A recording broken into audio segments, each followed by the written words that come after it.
Your Holiness, may I say a few words as an introduction?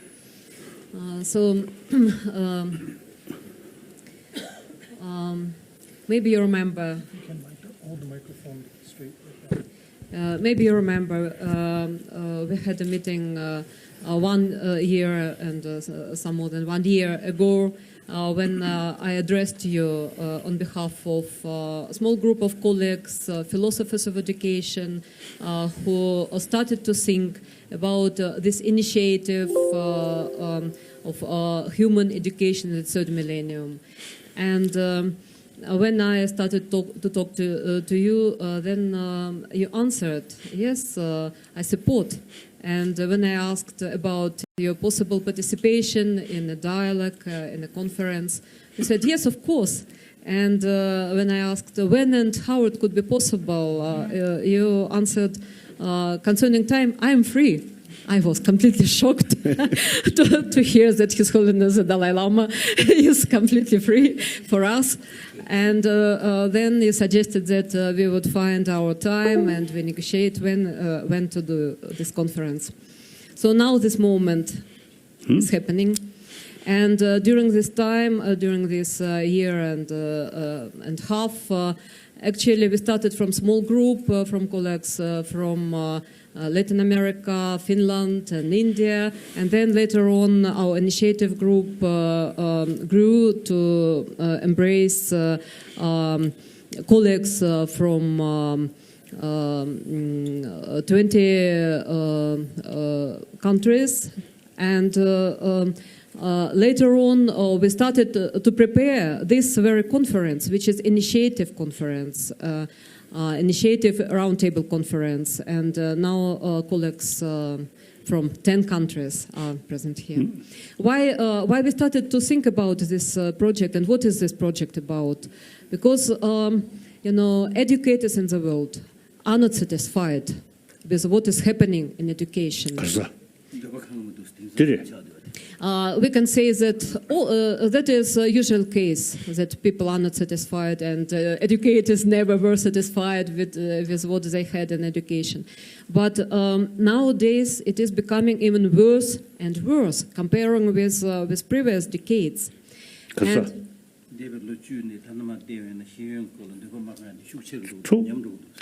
And that became a great question for us as philosophers of education. What is happening? And we feel ourselves as voices of those educators. We are their voices to start to think over what is happening in education. What are the causes of this? And it isn't only education that is all civilization. It is a problem of what is happening in civilization today. But education is very important for civilization. That's why we got this idea to start to prepare a World Forum, Human Education in the Third Millennium.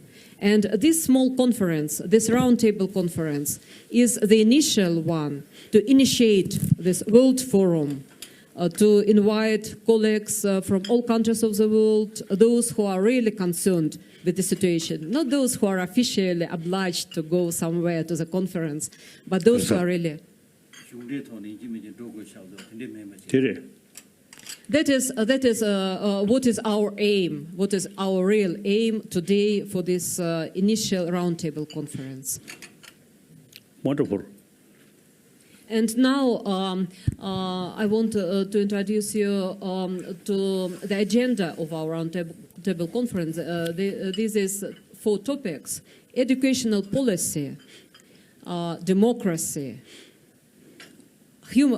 being human. What does it mean, being human? And education, pedagogy. And during last 7 months, we all together among our group were working on elaborating the main questions for us. So now I give the word to Moderator General Scott Webster from Australia, from Deakin University, Melbourne, to introduce you into these very topics.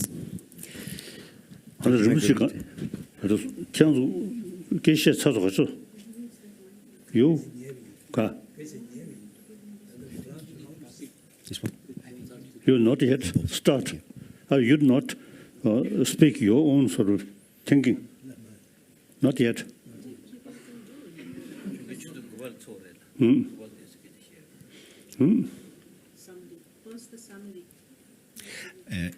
It's my job, your honour, to give you a summary of some of the things that we've been talking about, and then to invite you to respond some questions that we've had. But I'd just like to begin by, is that switch on? Oh, this is working. By thanking you for the hospitality that you've extended to us. In particular, Geshe Lagdor, who's been a wonderful, engaging participant in helping our forum to get together. And so we really appreciate your presence, sharing our common concerns for education, and especially for the younger generation. So as Margarita has flagged, we've looked at 4 main areas out of concern for education, because we do see things as getting worse. As Margarita mentioned, we're from 10 different countries, and we're all experiencing the same sorts of concerns, where schooling and universities are focusing specifically on knowledge, skills, to get jobs, to serve the economy. Not that we have a problem with that, but because that's become exclusive, and human flourishing is receiving a negative impact as a result of all that. So in our discussions, what I'd like to share with you is some of the highlights as philosophers and sociologists that we've been sharing, grappling with, trying to understand, and therefore to share with you some of your thoughts in responding to these. So I'd like to just bring you up to date with just touching on about 9 hours of conversations that we've already had. And the first one, we're looking at policy. Policies are understood as the authoritative application of particular values. And our concern that those values are privileging work, working for the economy. And all the students are learning to become good workers, but not necessarily good human beings.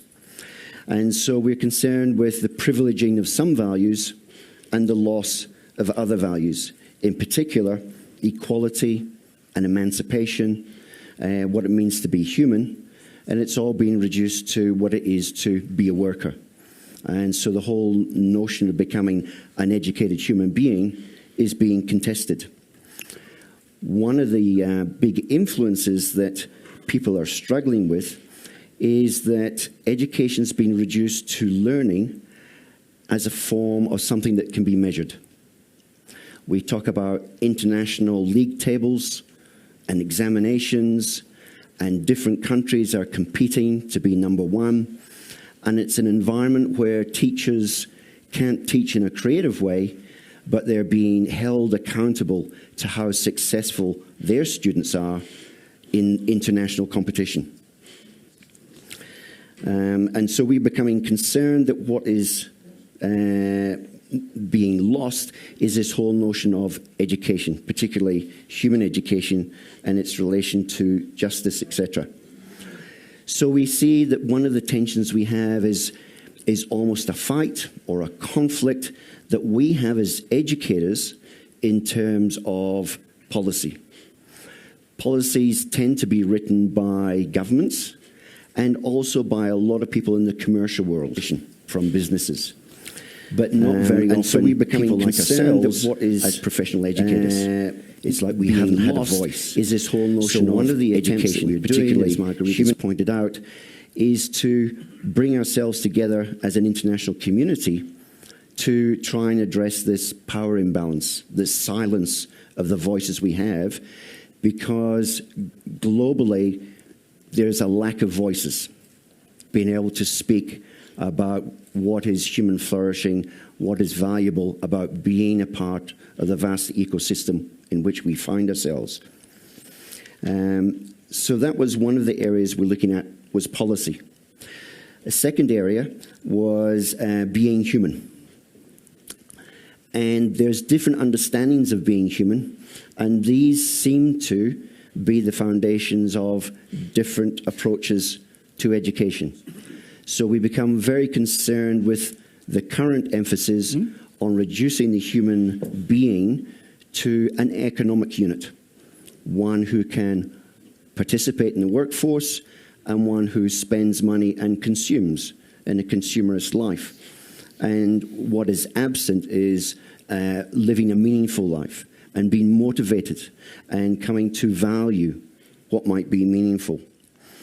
So we're all agreed that while knowledge and skills have a place, education must go beyond that to strive not just to instill values, but for people to come to actually value them as such.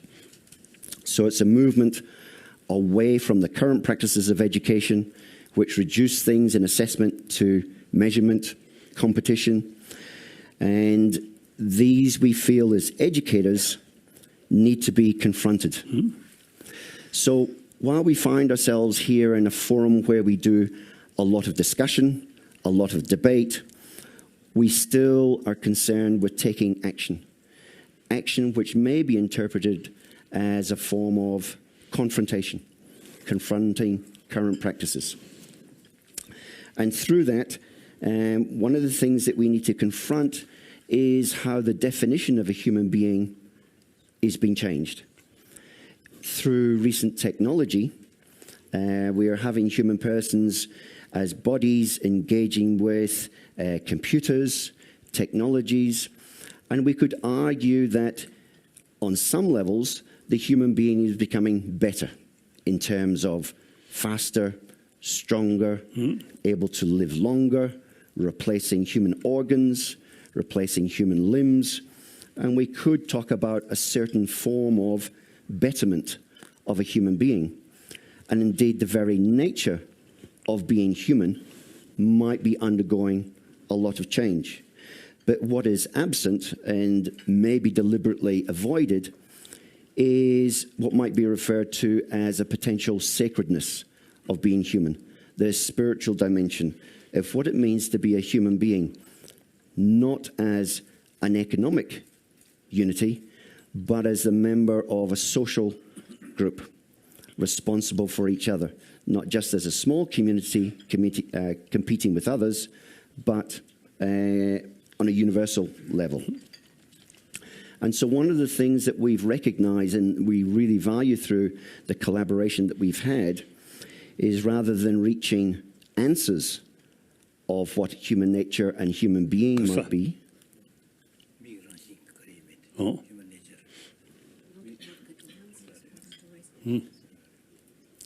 So rather than reaching answers and conclusions, we found that there might be great value in terms of education in leaving them as questions. And so it's the process of engaging these issues as questions rather than arriving or striving for particular answers. And so that was our second area of looking at the human being. The third area was democracy. And in our deliberations, an awful lot of passion and enthusiasm was expressed, because through different understandings of democracy, the thing that we did share is that it seemed to reflect human dignity. And terms such as freedom, inclusiveness, equity, and justice seem to come together with this term of democracy. And we were looking at democracy in two different ways. One, maybe the more common sense way, is a form of government. How decisions are made through deliberation, etc. Another way we're looking at democracy is a form of cultural life, the way that we relate together. And hence it's a moral way of being. To be democratic is to be sensitive to the views of others in the activities that we take. So we found the whole notion of democracy very attractive, and yet we recognized that it's under attack. And under attack through reduction or competition against human rights, injustice, movements that we see across the world referring to populism, rising nationalism, and all of these seem to represent exclusion rather than inclusion. So as a group, we're very concerned with democracy, and we would, yes, May I add Please. something regarding democracy? That we are concerned that. Sorry, does it? Yes, we are concerned that in the field of education, there is no real interest to teach democracy or to bring in a democratical way. And also, the whole field of education, the system of education, isn't democratic at all.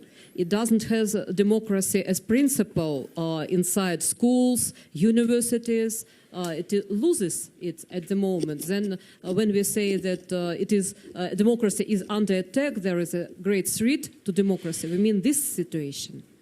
그래서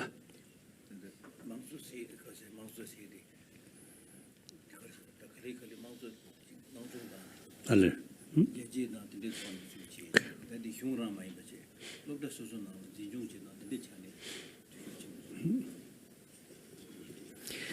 and so as a group, we're enthusiastic to see democracy either being restored or reclaimed, especially for the life of teachers, where teachers don't simply become technicians, but they become artists and able to make their own judgments as they engage with the younger generation, and how best to engage them through a choice of pedagogical approaches, teaching approaches, rather than simply transmitting somebody else's program.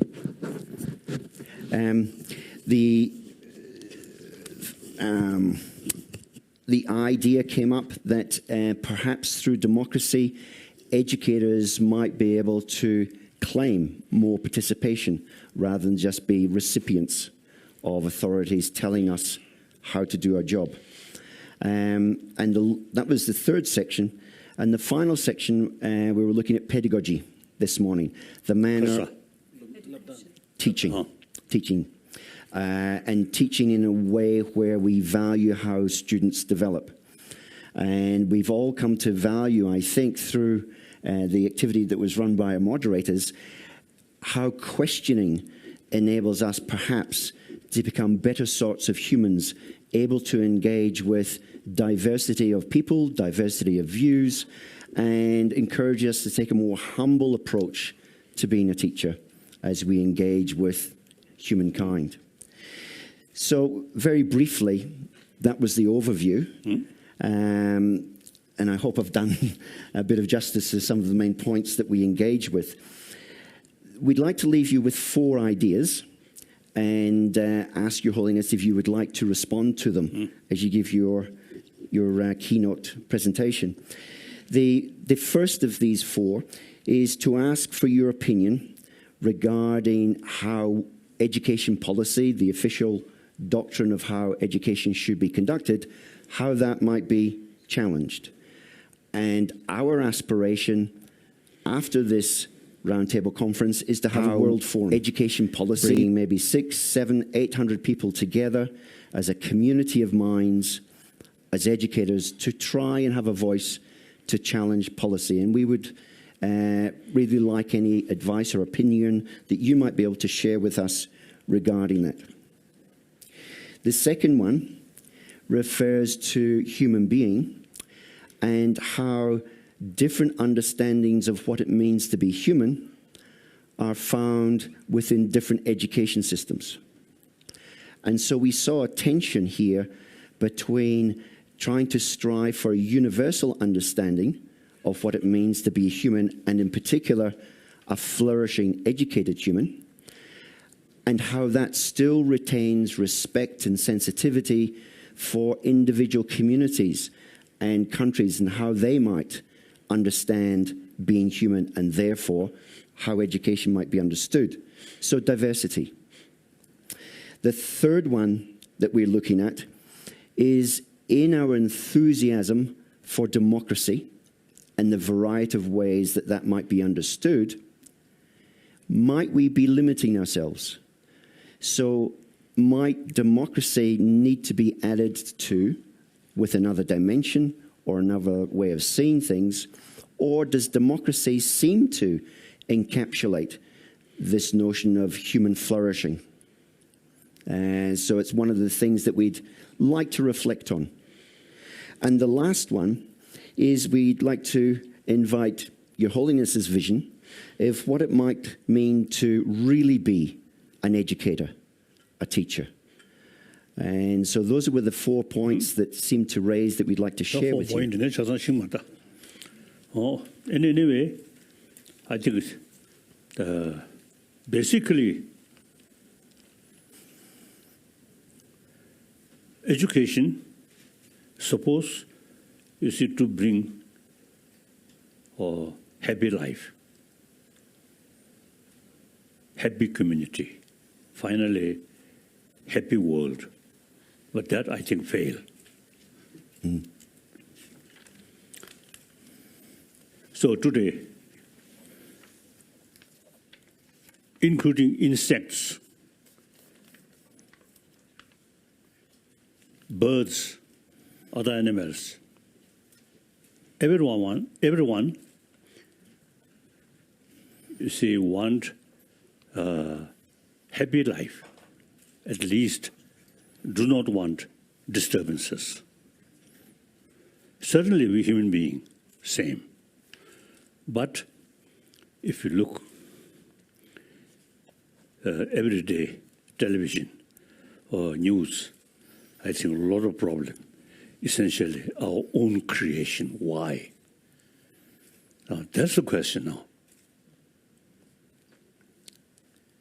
I think children before join education, basic human nature is very much alive. So children, they don't care the other children, what is their religious belief, what is their nationality, what is their family sort of background. So long play together with a smile. And then here, according scientists, many scientists, basic human nature is more compassionate. It is quite logical.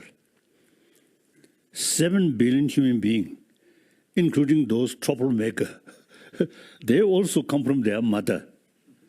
At a young age, just like young human being, and received maximum care or loving kindness from their mother, from their friend. I usually is describing my first teacher about compassion is my mother, not my father. Father very short temper. I also got some punishment like that. My mother, I think, never show angry face, very kind. So basically, because of mother's loving kindness, we survived. And according to scientists, those children who received maximum affection from their mother, their whole life in deep inside, some kind of, peace or sense of security. That those individuals, at the time when very young, either mother abandoned or some negative thing, then they, no matter how sort of superficial successful, in deep inside, some kind of sense of insecurity there. So that's our life started. And then, logically, we can say, we are social animal. Any social animal, including like birds or some animals, any social animal is an individual survival entirely depend on the group of the sort of group of the group. Individual survival depend on the group. So we are social animal. Basically like that. Now question is, if basic human nature is more compassionate and nice and social animal, then why? There's a lot of problem which essentially human beings themselves created. Now big question is education. I often used to telling people, young children, before join education, the basic nature of human thing, very fresh. Once they join school, at the school, not much talking about these basic value. And then, now here, if I may say so, the so-called existing modern education started from West.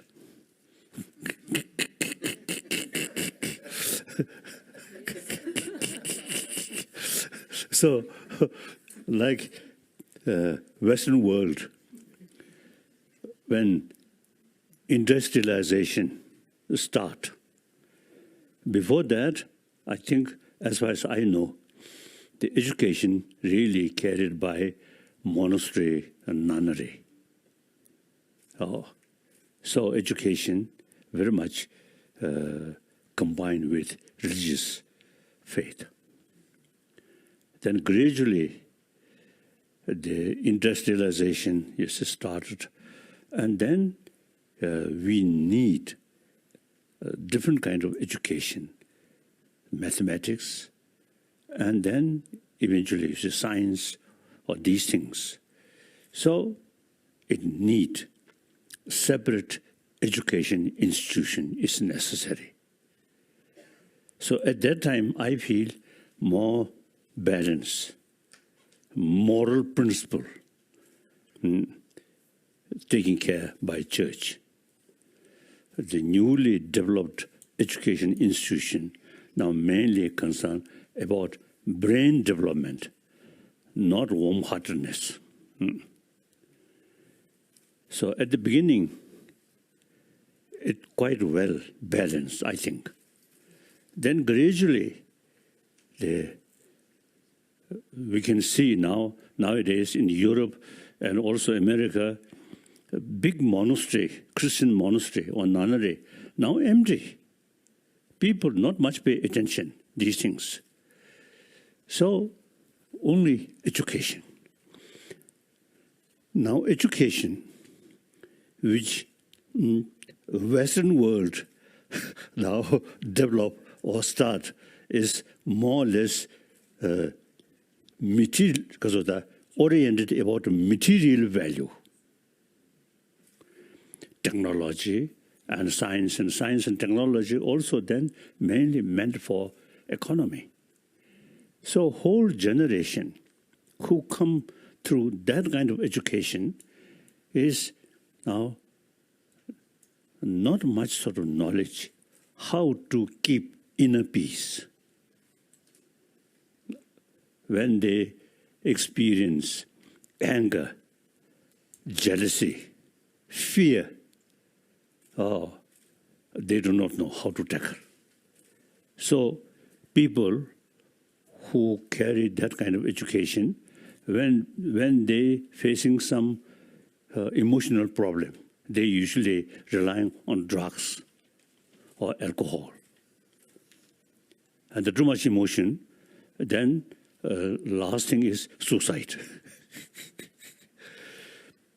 So that is, I feel, existing education, not talk, no lesson, no talk, how to keep peace of mind. For that, you see, in education, these days I usually is telling the kindergarten level, see, we usually see, include hygiene of physical. We teach children.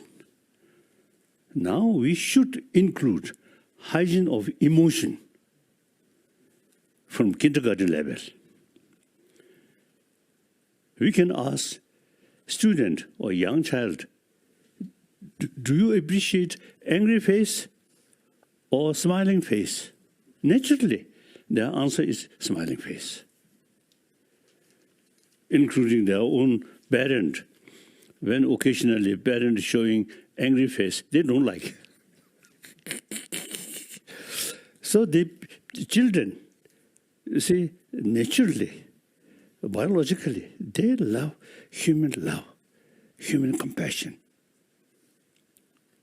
Compassion means sense of concern of their well-being, not self-centered, I. Children also, they know, they love I simply. But in order to be happy I, they need sort of the positive atmosphere, friend. So showing concern, showing love to other is actually the best way to take care yourself. Since many years, I sort of expressing that we are, including animals, taking care yourself, some kind of selfish there. Now that selfish should be wise selfish rather than foolish selfish. That means taking care, your own interest. But since we are social animal, in order to fulfill your wish, you have to take care about a community. Like that. So therefore, now education, I think, should include the education, how to develop inner peace, how to develop inner strength. Now here, I now may little critical view. The Christian world or Muslim world, when their problem, you see, including mental problem, start, they only pray to God or Allah. They do not know how to tackle mind. Now here, India, over 3,000 years, Christian world or Muslim world, of ahimsa, when their problem and karuna, including these are mental problems, not just praying, dealing with our inner world. And for that, you see, this country, over 3,000 years, the practice of shamatha, practice of vipassana, that means single-pointed mind, that shows already accept mind is important, not just physical level. So when we talk mind, not sensorial level mind, but mental level mind. The materialistic life only talks at the sensorial level, seeing nice and feel happy, nice music, feel happy. So real troublemaker, anger, fear, these not sensorial level, but mental level. So firstly, we should accept mind, sensorial level, 5 minds, 5 consciousness, marbe, 5 consciousness. Sense consciousness. Then 6th mind, which at the time of dreaming, 5 senses of organs no longer working, but 6th mind still there. So, real troublemaker, anger, fear, you see, related with 6th mind, not sensorial. So, firstly, I think it is useful to know the map of emotion, map of mind. We should not consider consciousness, mind, just one single sort of identity. No. There are a lot of sort of different kind of emotion, different kind of mind. Nothing to do with religion, but academic subject. So I think in our education, in order to teach the hygiene of emotion, we should have more knowledge about the whole system of our mind, our emotion. Then much better to tackle this negative mind about to move. The person already know the whole system of the emotion. So then much better position to deal with the negative emotion. Okay. Then no need, kasa, tranquilizer. One day in Switzerland, one long journey, I stopped at lunchtime, one big family. So very nice. And then after meal, I wash my mouth and in the bathroom. And then perhaps, I think illegal, I open the box, a little sort of the open. So then I try to open out of curiosity, or then one bottle of tranquilizer there. So then I felt that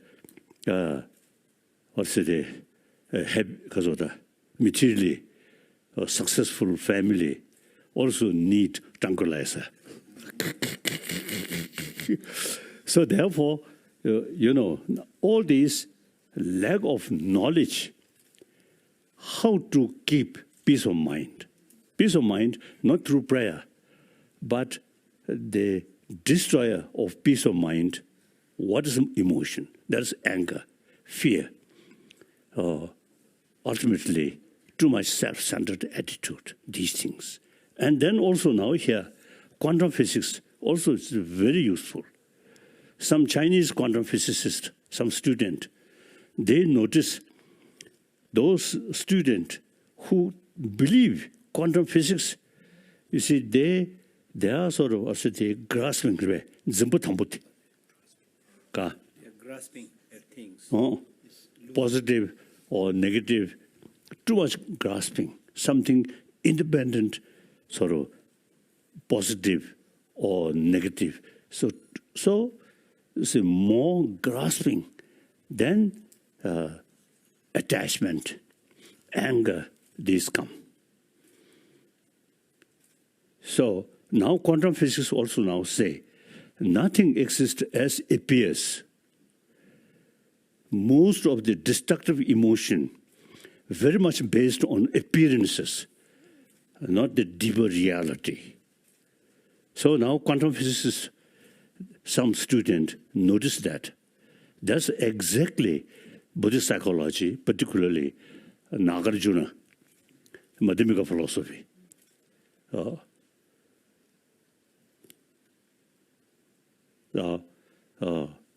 I myself, now 84-year-old, I think over now more than 70 years, I seriously thinking this concept, very helpful to keep peace of mind. And plus, combined with altruism because of the infinite love. So these two things, really very, very helpful. For me, best tranquilizer. No need external thing. Through my own mind, I have plenty of tranquilizer. Very useful. So these, although these information come from religious text, we should take these academic subject or health subject. So now the main thing is so long negative emotion there. then religion itself now a source of conflict, killing. Next, our neighbor, the Middle East, Syria, and North Afghanistan. It's really unthinkable. Same Muslim, same Allah, same Quran, and 5 times prayer. Then, due to little sort of, different name, Shia and Sunni killing each other. Unthinkable. You see, both except Allah, creator. So both Shia and Sunni, both, you see, created by Allah. Truly brothers, sisters, children of Allah, how can kill each other? So that's today's world. And then I think whole generation, because of the education, materialistic education, so whole generation create materialistic life, materialistic culture. So then there is no room about, you see, compassion, these things. So now in education, we should include hygiene of emotion. The best thing is more compassionate mind, your emotion, much peaceful. And the result, now some scientists say, constant fear, constant anger is actually eating our immune system. So, not based on, the religious text, but based on scientific finding, we can teach children the hygiene of emotion is important. Our basic human nature is more compassionate. So now, education, so-called, I usually call modern education, which come from Europe, mainly. How many English? Englishmen? Some English? No. So you, for example, India, the British, colonists, you see, they carry some very good work, construction of railway or so on, these things. Meantime, they introduce modern education. Now, modern India, sometimes I sort of teasing, this physical, not Indian. But my mind, I'm more Indian than these modern educated sort of Indian.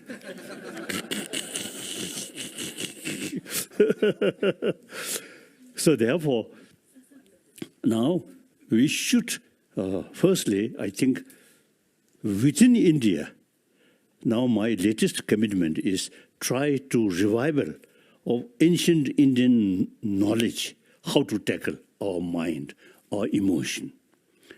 Then India, only I think India, you see, can do combination of ancient Indian knowledge, how to tackle our emotion, then modern education combined. Firstly, I already, you see, committed some, program with help of the government college, and also in Delhi. Now we already started some program, you see, education about emotion, strictly secular way, not related with religion. So, firstly, I think let India is to revival this knowledge. Then, I think previous century, the non-violence concept, I think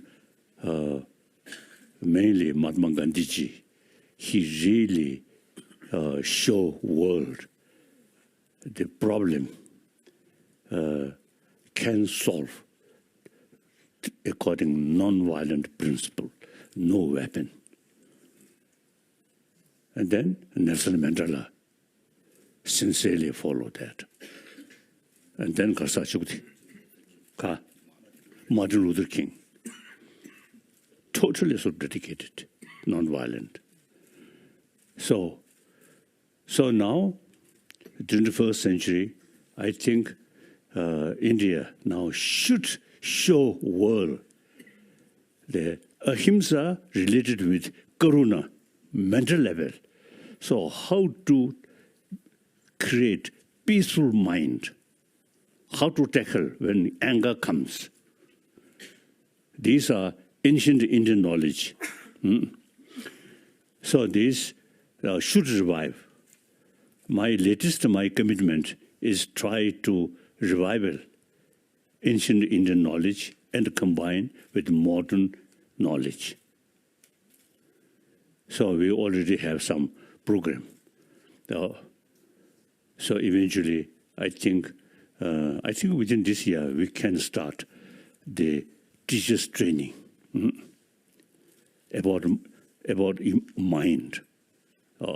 There we have some special sort of books about the variety of emotion, variety of mind. So Luri said, Kasare.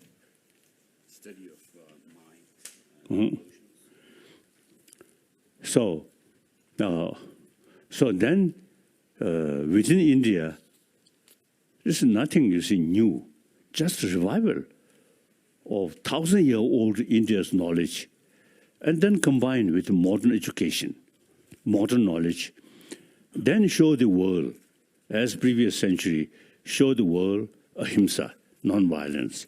So similarly, now in future, in this century, I think India's rich knowledge how to tackle our emotion, that I think we can make some significant contribution. So in any way, now education mainly deal with brain, but that education utilize for construction, for destruction, related with motivation. Like immense sort of the power of weapon, including nuclear bomb. You see, use this intelligence, human, but lack of moral principle. So our wonderful brain must combine with warm-heartedness, sense of responsibility. And then the Westerner, as far as their sort of religion, believe you see creator, very powerful. We all created by one God. That's like our Father. That Father, nobody say God is full of anger. No, God, whether Allah or Jesus Christ or Buddha and Shivaji, so on, everybody say God is infinite love. So that's our Father. We all children of that Father who have infinite love.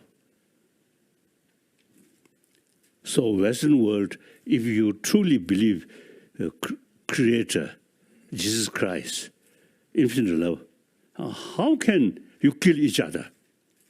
First World War, Second World War, unthinkable.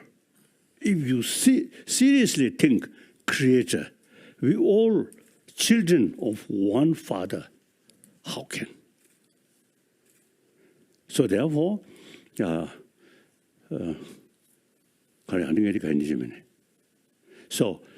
ultimately, now education, combination of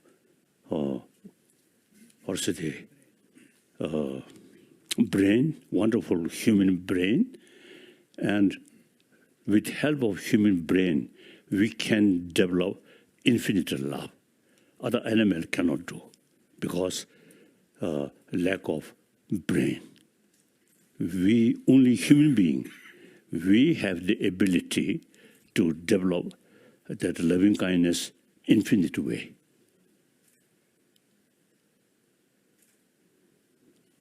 So now education, existing education, not adequate. I think most of the troublemaker on this planet, I think as far as the modern education is concerned, they all have very good modern education. But that education become as the disposal of jealousy, fear, attachment, and anger. So that's my view. Now some further question. Correct. Second question, correct. Thank you very much, Your Holiness. I'd like to open the questions up. Sorry, Margarita.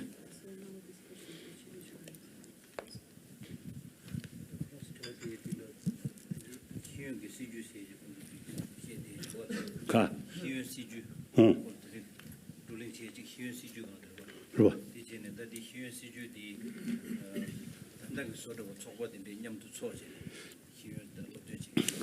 Now this kind of sort of at the meeting is a clear indication. A number of sort of educator begin to feel existing education system not adequate. So that's a wonderful sign. So now this is, I think, hopefully, they from different places and annually should discuss. And first, we put big question, our society with modern education, the situation, whether satisfied or not. The democracy or these different system. This is basic motivation and combined with sort of the wisdom here. The religion also become troublemaker. So all political system, original motivation is very good, like socialism or democracy, wonderful. But they carry that system, person, lack of moral principle and lack of sort of the brain ability, then short-sighted, not thinking long-term interest. So recently I sort of expressed a little criticism with great respect, American president. Now, when he became president, he mentioned America first. I don't like that. America, leading nation of free world, should think the free world, global level, not think just America. As a leading nation of free world. So just think America, small. Then finally, his own family. So these, we can't blame individual, but these people, you see, come from modern education and modern materialistic culture, society. So we can't blame them. Like that. So without sort of brain, we can't see the long-term long-term purpose, long-term interest, short-sighted, like that. And then, without warm-heartedness, then even your family eventually ruined.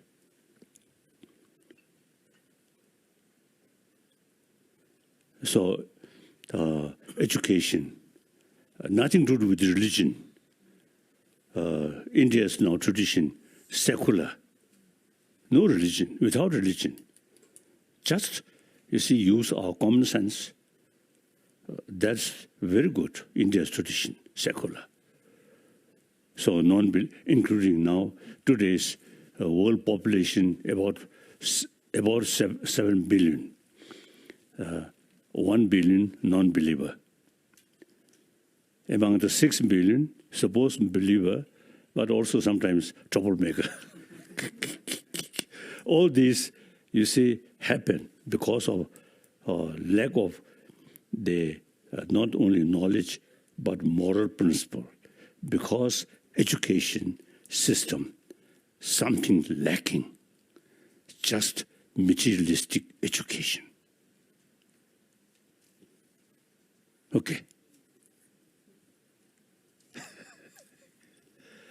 Now, next question.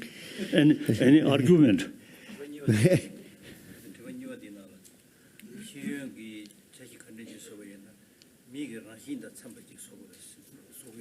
Dirba.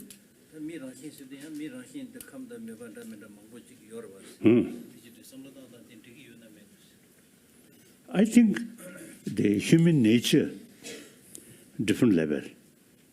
Deeper level, we human being, social animal.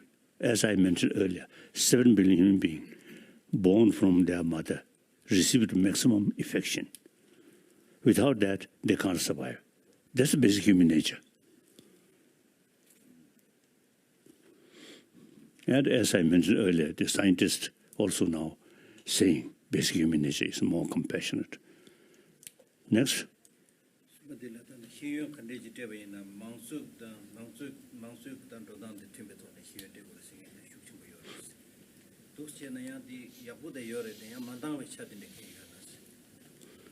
I do not understand. Is there something that is missing in a democratic approach to education? Do we need something in addition? Huh? I think a basic human value, social animal, in order to receive maximum benefit to yourself, should take care about other, because we are social animal. That is the principle of democracy. So then, different name, that's something different.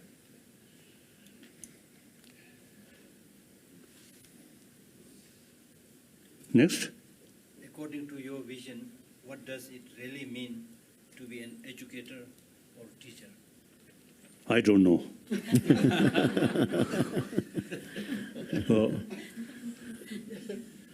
As I mentioned earlier, teachers' training, important. Teacher should have, you see, the holistic view, this knowledge. Then teach student.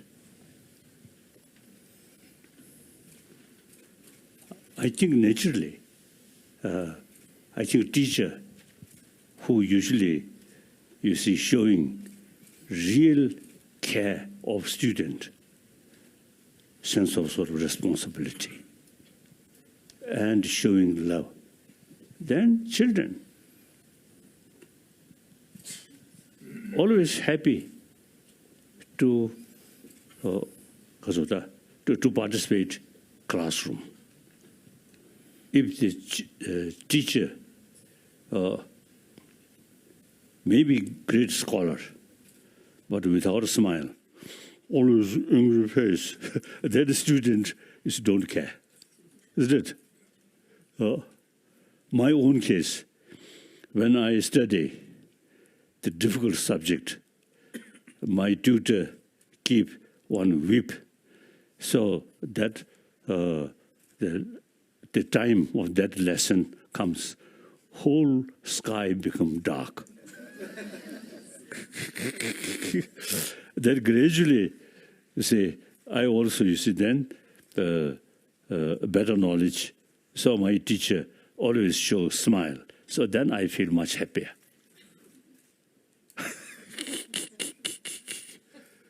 There's one thing which bothers me for more than 50 years. That is the question of violence. Violence. Violence, yes. Violence against nature, against other human beings, war, you mentioned it, and also against ourselves. And you know Johann Galtung and some other people. We founded 50 years ago a commission of peace education in the International Peace Research Association. And so the issue of peace is one which is important in my life. And I'm just wondering how you go about violence. You know, there was one way of dealing with violence that relates to the, as UNESCO said, to the spirit and to the mind of people. But violence is also in institutions, in the international system.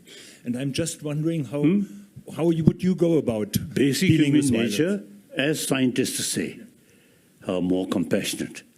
And then our daily experience, anger comes, or jealousy comes, destroy our peace of mind. Not only create problem for others, but they themselves, you see, suffer a lot. So knowing these things, then you get conviction.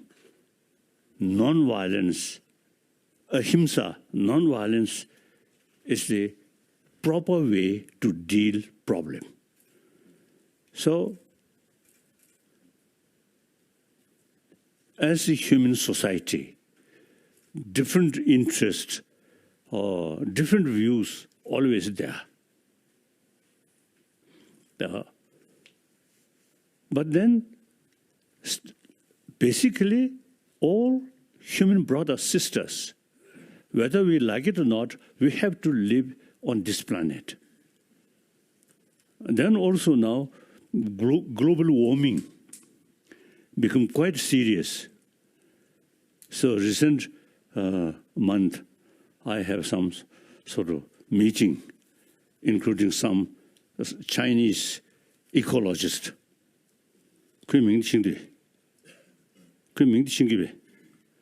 One Chinese ecologist. Now he mentioned, within next 7-8 decades, world may face end.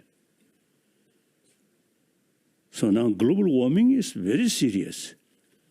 In Mongolia, now, the other day I heard, the snowfall much less, so many animals dying. Now in India also is facing problem. America also now, the weather condition unpredictable. All these, you see, due to global warming.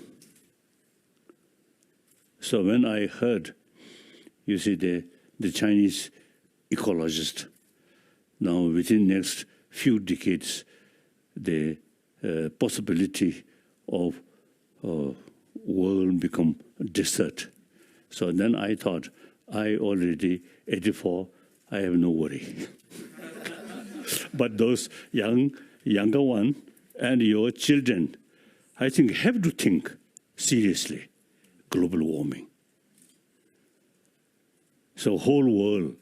Now, Afghanistan, previously, we can see there are many lakes, now desert. So Tibet also now, decade by decade, the water resources less and less. And in Siberia, what was the climate condition? Global warming in Siberia, it becomes serious or not? Also they feel. Yes, also they feel the difference in Siberia now. Also. So the global warming is very, very serious.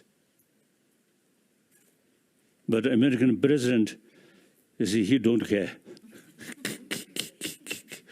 Otherwise, you see, number of sort of people now thinking to reduce use because of the coal,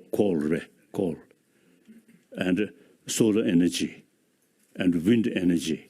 That's very good.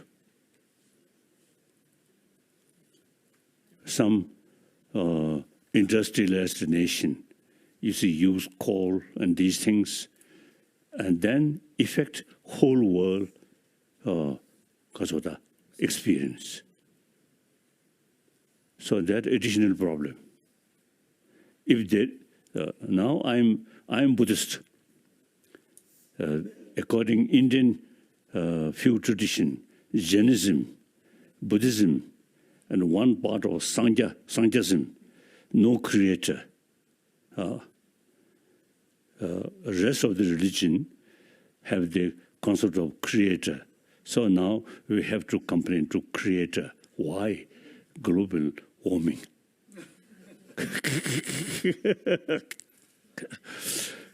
I think it's God also should have some, I think, plan. So world created, then certain limitation of life of that world. So in any way, because of the global warming, very serious. Then you see, taking care about, you see, global warming. I think each individual should have that concept. Since many years, you see, I never sort of take kasa, the ka, or the tungbe, tap, bath tap. I never use, just a shower. Suppose you see protection of water, but shower 2 times. One in morning, one in evening. I never sort of use the and then when I passing through in previously to railway, some station water just you see go like that. I feel very uncomfortable. Now India, the water shortage, some area really, some area too much water. So this global warming is beyond our control. So quite serious, quite serious. So sometimes I think our lifestyle, I think necessary to change, to modify according to the reality. In Africa, a lot of people. Some area too dry, some area too much water. Very sad. Your Holiness, I agree completely with what you've said about climate and also about the education of emotion.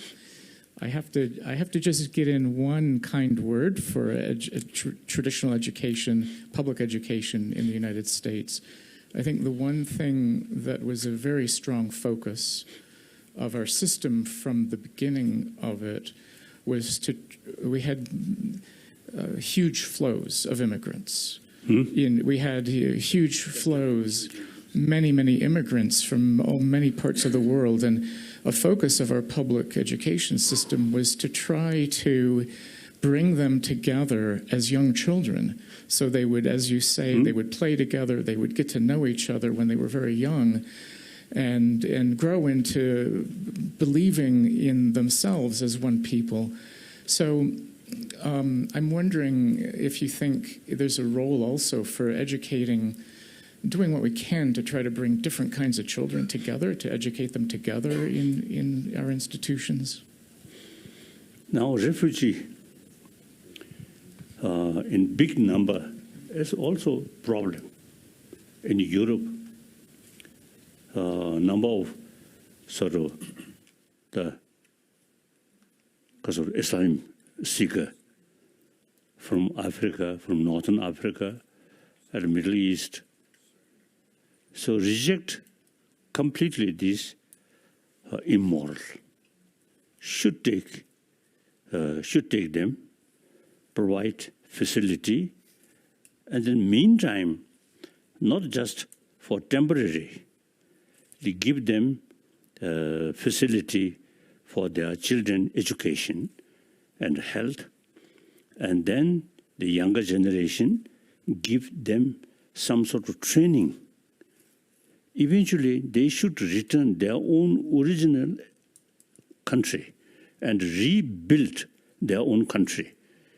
So, if possible, when they return their own land with certain equipment to rebuild their country. Otherwise, it's the whole, the people, difficult area, all you see went to other country. That also not practical, not realistic. I feel that. So America,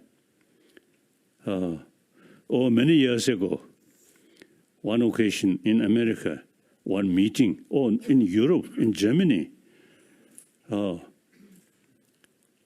one Red Indian spiritual leader sent a message, and that message mentioned all white people should expel from American continent. American continent belongs to Red Indian. That also, you see, extreme. If it's the white people from America expel, then I think that huge land, I think the native people cannot manage, I think, well. So now here, in this case also, you see, I'm sort of trying to promote through education. 7 billion human beings are same human being. Mentally, emotionally, physically, we are same. So we need oneness of 7 billion human beings. So with that sort of feeling, with that belief, wherever I go, I always feel same human brothers, sisters, no differences. So if I too much emphasis, I'm Tibetan, I'm Buddhist, or I'm something different, then when I visit different places, and actually in my emotional level, I become very isolated, lonely person. But when I feel we are same human being, same human brothers, sisters, with that feeling, wherever I go, no barrier. So we really need a sense of oneness of 7 billion human beings. So, in any way, we are a social animal. Now, individuals' future depend on the community. Now, in modern time, now, today, 21st century, I think whole world, 7 billion human beings, actually one community. Human beings, one community. So, I feel the sense of oneness of 7 billion human beings, and take care other. Take care other is best way to fulfill your own happiness. Here you see, Buddhist concept, usually we say, all sentient being, a mother sentient being. In reality, the limitless galaxies, different sort of sentient being there, this also mother sentient being, but no connection. Only this world, this planet. Within this planet, limitless insects, different lives, we can't do anything. Only 7 billion human beings, different language, but we can communicate because same human brain, same human heart. So, I dedicated my life as one of the 7 billion human beings, try to create compassionate 7 billion human beings through education, not necessarily to rely God, but through our own education, use our own brain.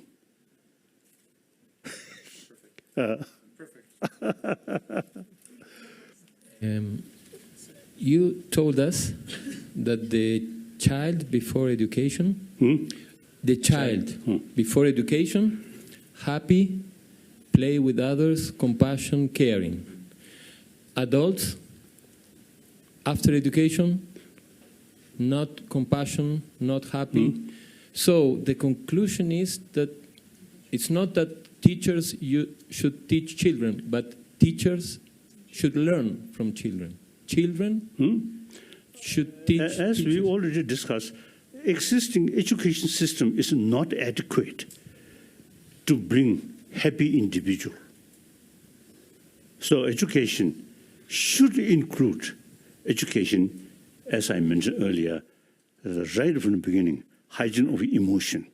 And then in education should include education about this, the inner world within this brain.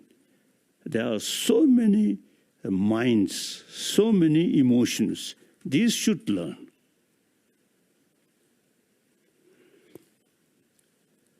On many occasions, now about 40 years, I have serious discussion with scientists, mainly cosmology and new biology, and then physics, particularly quantum physics, and then psychology. Marve, Shivati.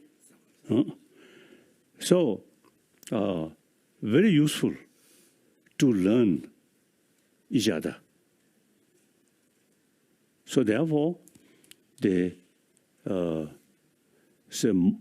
scientists, when psychology, when we discuss, then they very much appreciate to learn more about mental system according ancient Indian sort of tradition.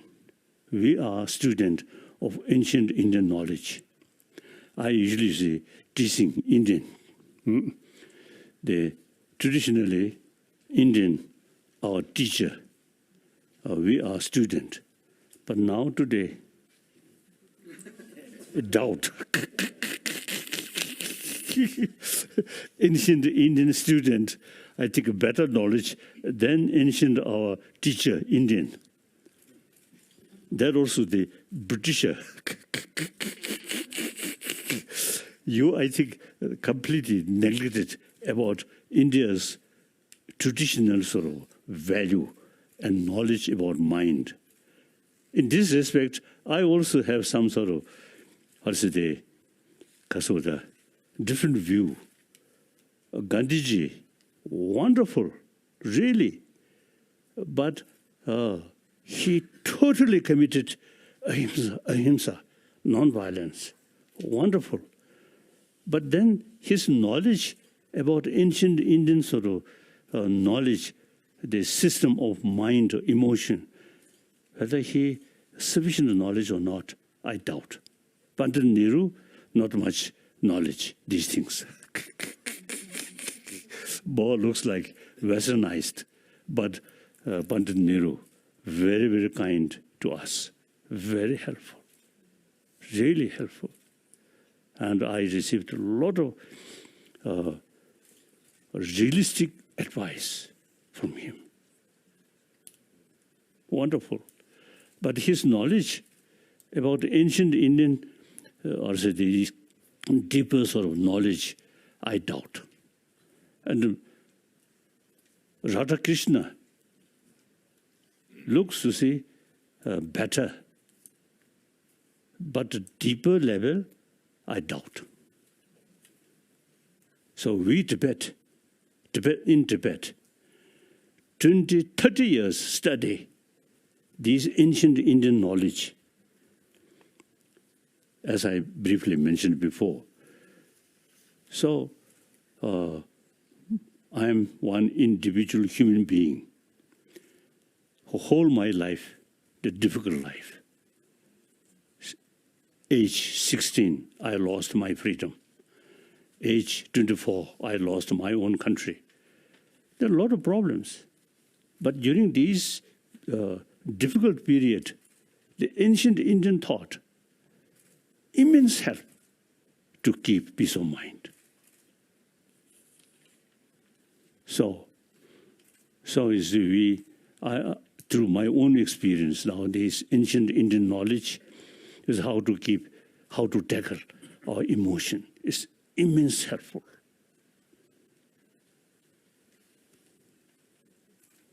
So the democracy side. So ultimately, our motivation and combine sincere, warm-heartedness, but dull here is not much useful. So brilliant brain and warm-heartedness combined, then very good. Then become very useful. Very good. Yes. Holiness, actually, if somebody is a real educator,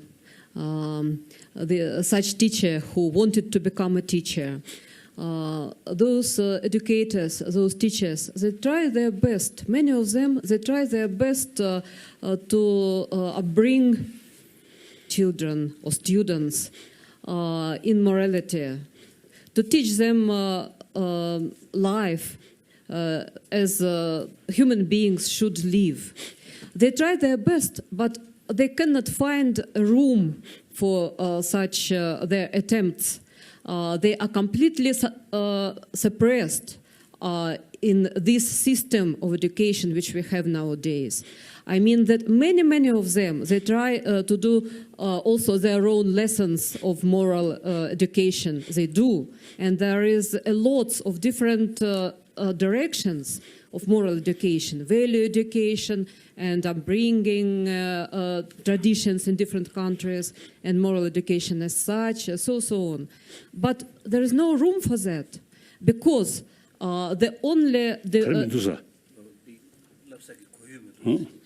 because the main demand for them is to give such results which could be counted by this system.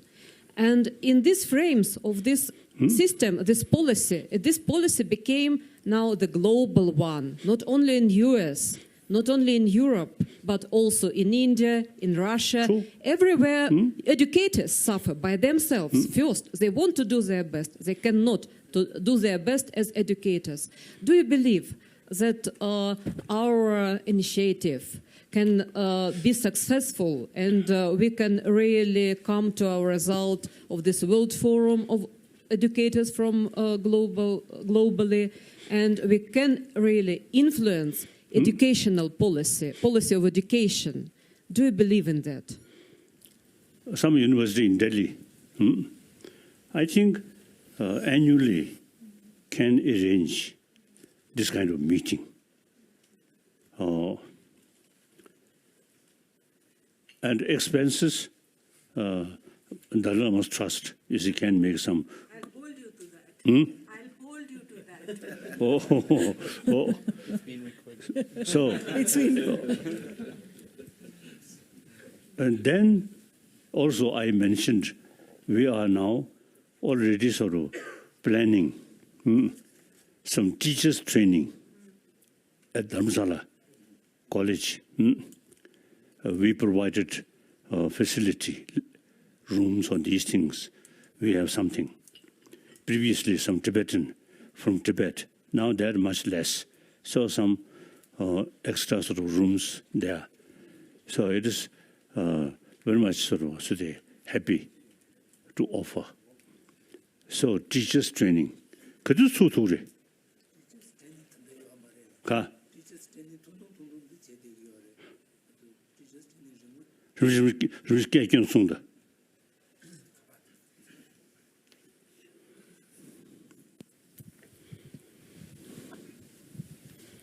this moment, we planned a 6-month certificate course in the government college, which was just day before passed by the Himachal University.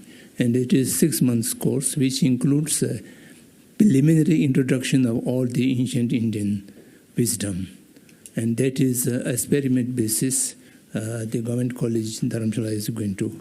And then we also given 3 days or 2 days teachers training for the secular ethics in about 40 different schools in India, and the 5-day trained teachers were about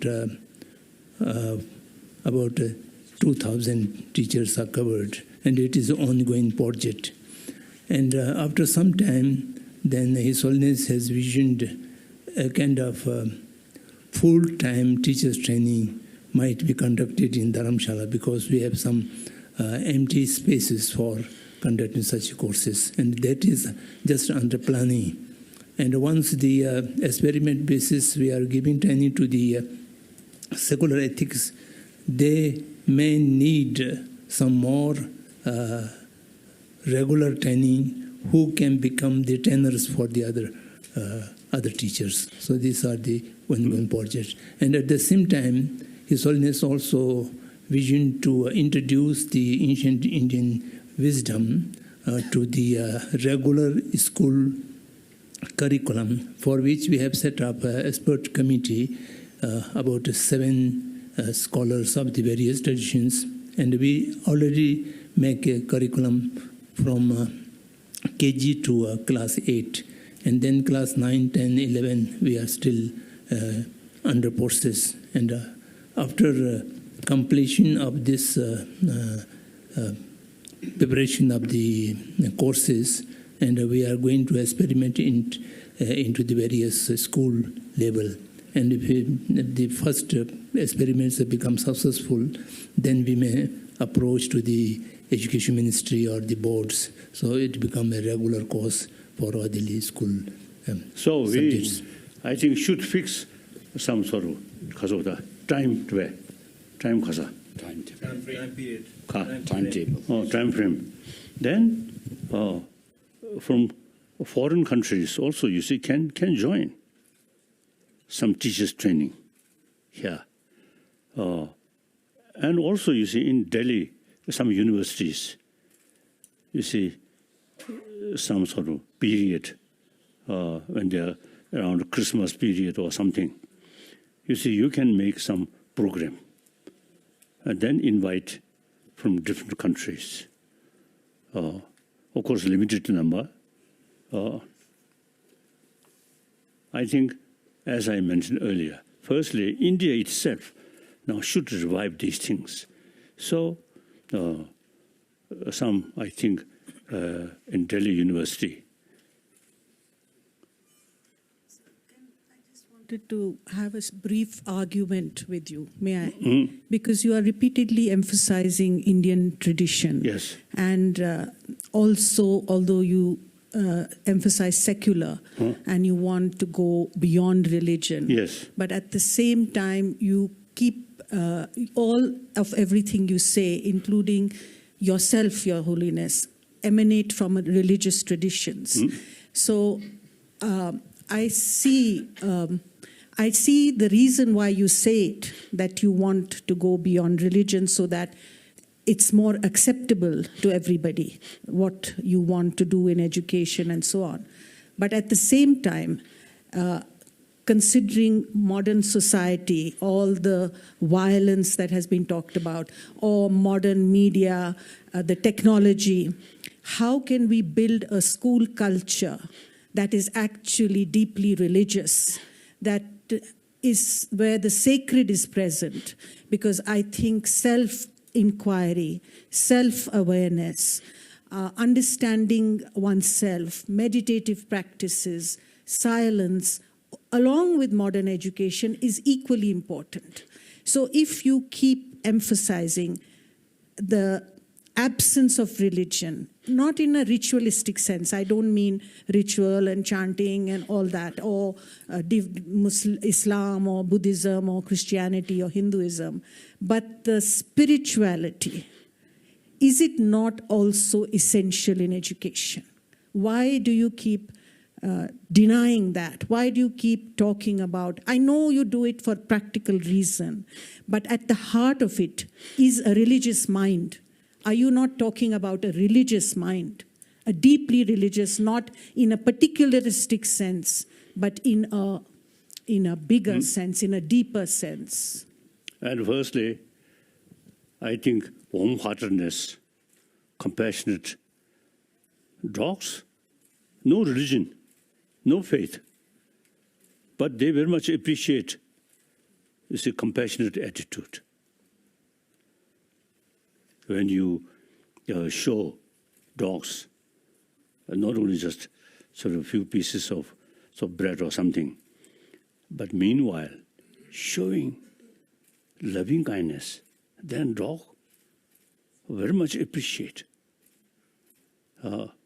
Without that, just give some bread, they take the bread, no response. If you show them affection. So, social animal, whether we call religion or not, these deeper, also the emotion which bring together, that's there. So we emphasize on that level. Then, like I think these Nalanda masters, they are Buddhist, but they learn a lot of things from non-Buddhist tradition. So religion, faith, individual business, these are our common sort of value. So we can do that. And within Buddhist, the Chitta Mantra and the Madhyamika, among those scholars of different school of thought, a lot of argument. And meantime, learning each other. So, okay, no problem. I think we can make distinction, religious faith, and then certain sort of concept come from religious thing. But you should take, as I mentioned earlier, kasa, academic subject. Okay, no problem. This very room, I have, as I mentioned earlier, several meetings with scientists, and they learn many things from Buddhist psychology. But they remain as a scientist, no problem. And also, I myself describe half Buddhist monk, half scientist. But still my sort of belief is religion, Buddha Dharma. No problem. And then, as I learned from sort of a scientist, there is no Mount Meru. The 1,000 years Buddhist text mentioned Mount Meru, and the sun and the moon go like that. So and the size of sun and moon, more or less, is the same size. So then sometimes I jokingly express the text, who wrote that text, Bosuband. So when he wrote that text, his age quite old, so his eyesight not very good. Then cloudy day, he tried to look the size of sun. He found more or less same size. So these are nonsense. Excuse me, Your Holiness.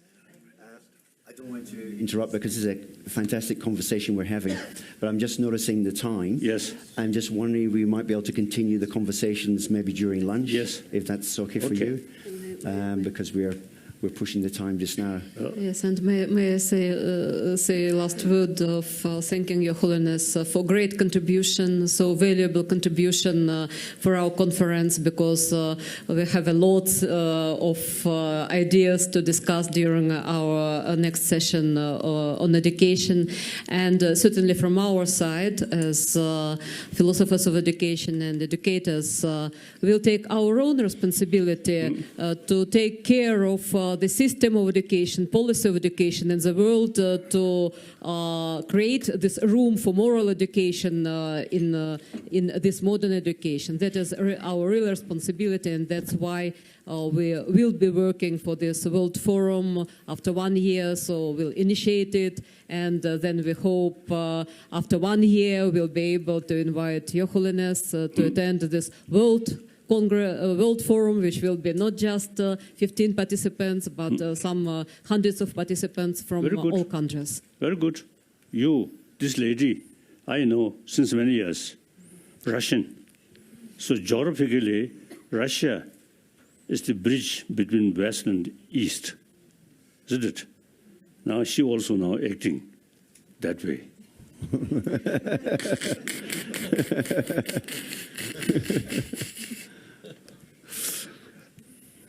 So one day, this kind of meeting, I think the Moscow University, Moscow State University. Moscow State University, you see, showing special interest, and including, we call Tukdam, person who passed, after death, physical remain very fresh. So some equipment already you see, kept in Bangalore. So Russian really, you see, showing a special interest. So then these people from different countries now really showing genuine interest. So this is interest for humanity. How to build better world, happier world, peaceful world. That's our goal. And this brilliant human brain should not use how to make weapons to kill others. No. This wonderful brain should utilize how to bring peaceful world, happy world. So now, in order to happy individual, stomach fulfill, important. Food, very important. Now come. Thank you. Thank you, Your Holiness, dear delegates. Thank you very much for a very meaningful dialogue. Please, dear delegates, if you need to use the washroom before we go for lunch, you can go downstairs. Please use this door.